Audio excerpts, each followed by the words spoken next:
Hi అందరికీ ఎలా ఉన్నారు? బాగున్నారా? బాగుంటారు కూడా. సో, ఈరోజు ఇంకో హెల్తీ రెసిపీతో మీ ముందుకొచ్చానండి. అదొచ్చేసేసి soya beans.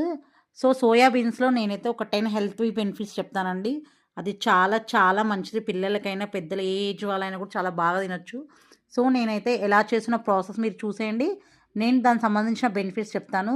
ఇదొచ్చేసి maintain the digestive health అండి. డైజెస్టివ్ సిస్టమ్ బాగా హెల్ప్ చేస్తది. ఇంకా ఇది డైలీ రెగ్యులర్‌గా గూడా మనము ఈ సోయా బీన్స్ అనేది తీసుకోవచ్చు. సో, హై ఇన్ కాల్షియం అండి. ఇంకోటి ప్రోటీన్స్ కూడా చాలా ఉంటాయి ఈ సోయా బీన్స్‌లో. Contain antioxidants, free from cholesterol. ఈ సోయా బీన్స్ తినడం వల్ల గూడా కొలెస్ట్రాల్ అనేది కూడా చాలా తగ్గుతదండి.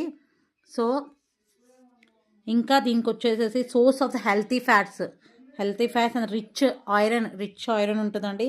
Help reduce hot flushes and support the weight management. Weight కూడా చాలా కంట్రోల్గా ఉంచుతుంది, మన వెయిట్ పెరగకుండా.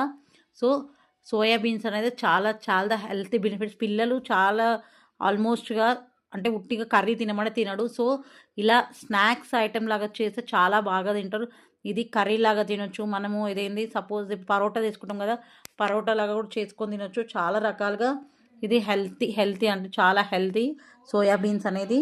నేను కూడా తింటాను, బాగానే తింటాను. మా పిల్లలు కూడా అప్పుడప్పుడు అది కర్రీ చేసి చపాతీ పెడతాను, స్నాక్స్ కూడా చేస్తాను. సో, ఇది ఒక కొత్త రెసిపీ లాగా ట్రై చేశాను. ఎలా ఉందో మీరు కూడా ట్రై చేయండి. సో, ఈ సోయా బీన్స్ వల్ల చాలా హెల్తీ బెనిఫిట్స్ ఉంటాయండి. ఇంకా షుగర్ లెవెల్స్ కూడా కంట్రోల్‌లో ఉంటాయంట.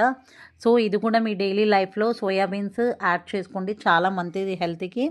సో, ఈ రెసిపీ మీకు నచ్చితే లైక్ చేసి, షేర్ చేసి, సబ్స్క్రైబ్ చేయండి. బాయ్ అందరికీ.